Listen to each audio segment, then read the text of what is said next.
What you got, Tommy? How you got a fish? Oh yeah, got fish.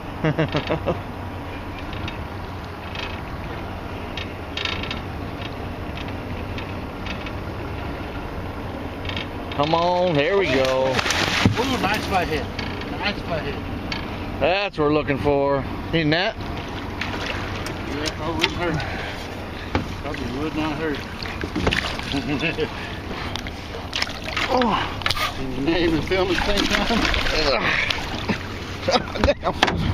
There we go. That's what we're talking about. Nice flathead. Today I'm going to show you how the First Light Gear catfishing team rigs a jug line. I'm going to show you the tools of the trade first. You have a common noodle. You can buy these at Walmart, $4 or $5. You can make your own. It's basically almost like a swim noodle with a rod through the center and a cap. You do want to make sure to put your name, address, and phone number on it. I had a situation recently where a big gar pike took mine downriver. I couldn't find it, and about 6 hours later a fisherman found it, picked it up, called me, left it at the dock, and I picked it up. So, you know, you can save some money, and also it's a law. You have your line. I use a number 25 camo catfishing line. The reason I use this is because I can also use it to rig my duck decoys. I have a little bit lighter line here for my drop lines for my hooks.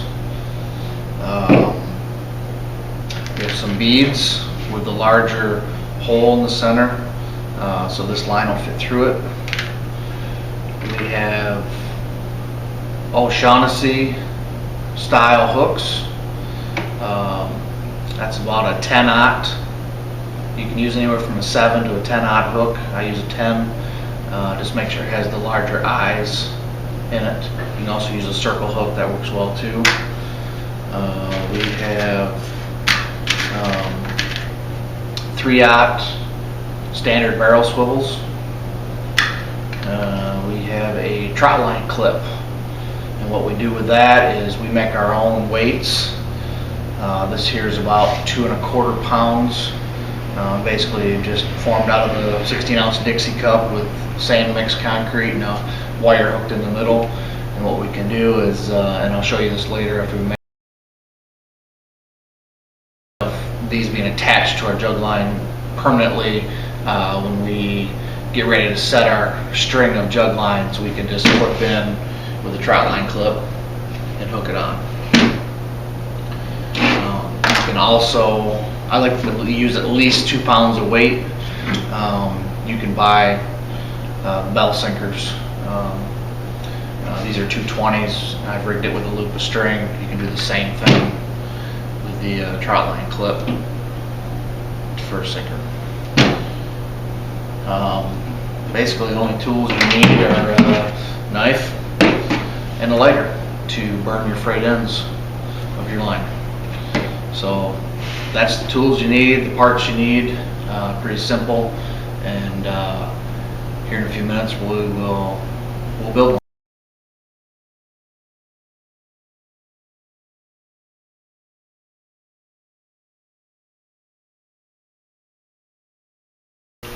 Okay, let's make a jug line FLG style.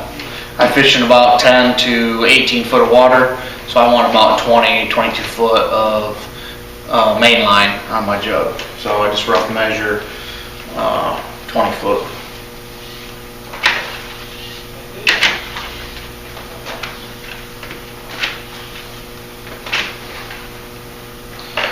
A little extra for knots. Definitely want to burn your ends so they don't fray. I run 2 hooks. You can run up to 5 hooks, but I think anything more than 2 is just creates a mess. Catfish really like to spin twist around in the line when they get hooked, and just causes more grief. So, and most of your fish are hooked on your bottom 2 hooks anyway. So we're going to slide on a bead,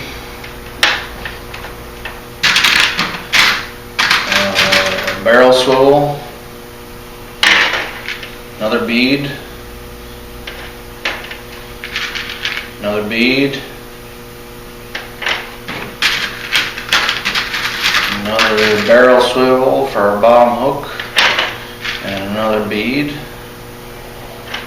We are going to set our first hook at 3 foot from the bottom. We'll go about 3 foot. We're going to tie a knot. And you're going to just overhand knot, but you want to, depending on the size of the hole in your bead, you're going to want to double that up to make a bigger knot so that bead doesn't slip over the top. So I'm going to wrap twice here and make a knot here. Bring your first set of beads up.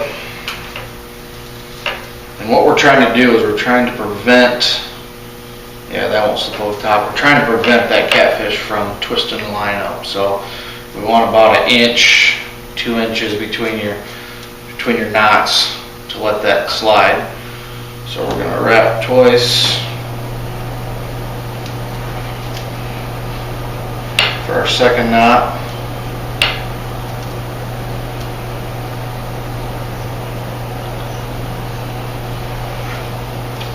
Put a bead through there, slide that knot right on down. And I got a little bit bigger, but you see I want to let that slide, let that spin. And so we're going to want to go another 3 foot, do this again.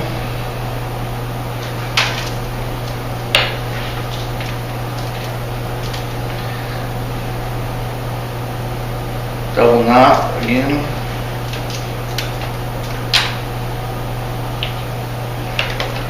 Here.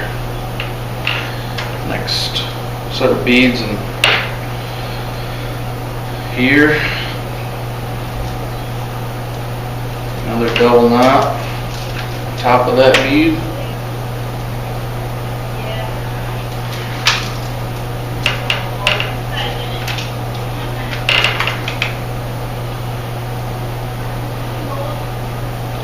And tighten that down. That one looks a little bit better.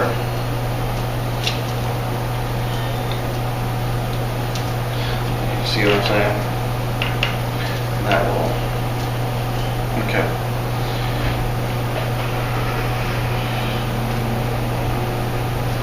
Now, we want to go ahead and put our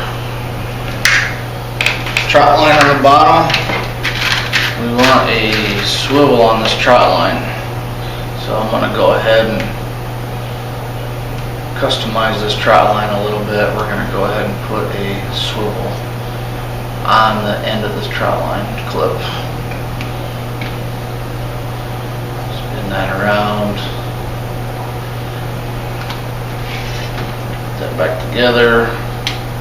And now you have a swivel on your trot line clip.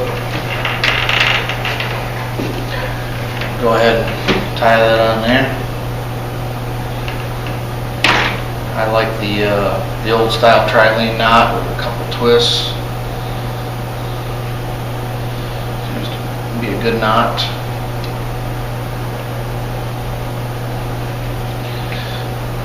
That's on there. Now you have a clip that would go to your anchor. You have your first spot for your hook and your second spot. Now let's make our drop lines.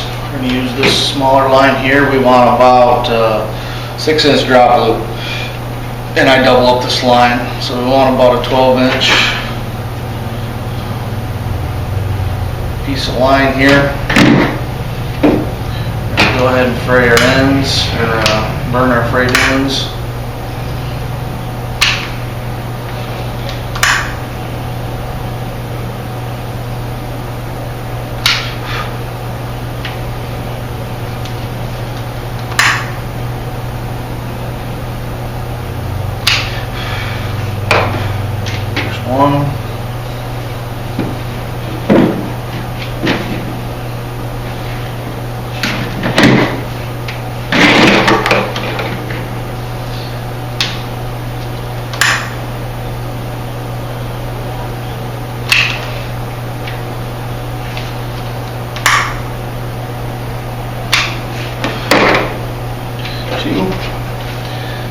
ahead and do an overhand knot on those to create a loop.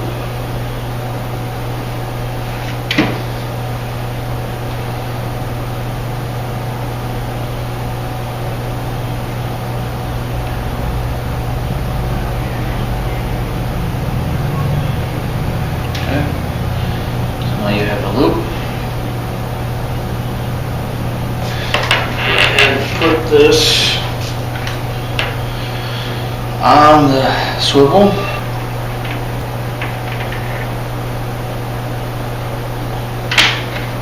There we go. Now we have our loop, drop loop hooked to our barrel swivel. Take a hook. Run the doubled up through, around, twist once and back around. So now you have it tighten on there. Just like that. Okay? Here's one, your bottom hook with your beads. Let's do that again. Do that again with our top hook.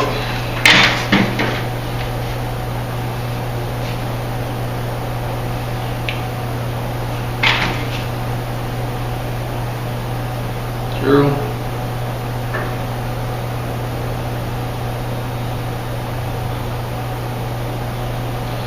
That. Tighten that down. Loop. Hook. Get a little bit slower here. Through the eye, over the end of the hook, twist once and back over the shank, and tighten it down. That only gives you a good tight knot and double the strength on this. But you can take these hooks off if one gets bent, something like that. You can take these off and replace your hook without cutting your line. So now you have your second one. So we're gonna go ahead and put that up to the side. We're gonna take the other end of our main line, tie it on the end of the jug here. Again, the trilene knot. 4 or 5 twists through, and the double trilene, and we got it tightened down. So now you can wrap this up.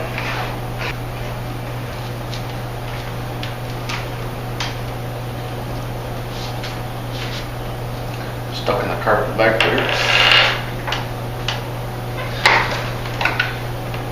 Wrap this up.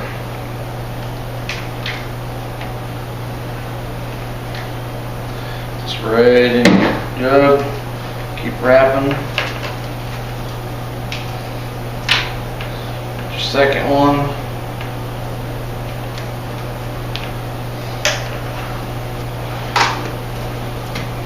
And just clip this on anywhere just to secure it. See, here's your trout line tip. When you go ahead and bait up and throw in the water, you can clip onto here. You're good with your weight. We're just going to clip this onto here for easy storage. And there's a typical jug line. Just a few pointers that I like to point out. Just make sure your knots on each end of your beads is big enough so it doesn't go through. Experience that. These hooks I use, I've elected to get the stainless steel hooks. They won't rust. They're the saltwater ones. A little bit more expensive, but prevents me from changing hooks all the time, and a little stronger. That's about it.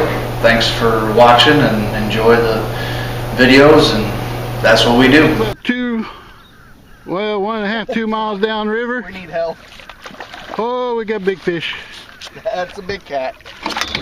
Big That's fish. big blue. That's why he ran down river. Oh, shit. Hold on, let me get a good picture of him.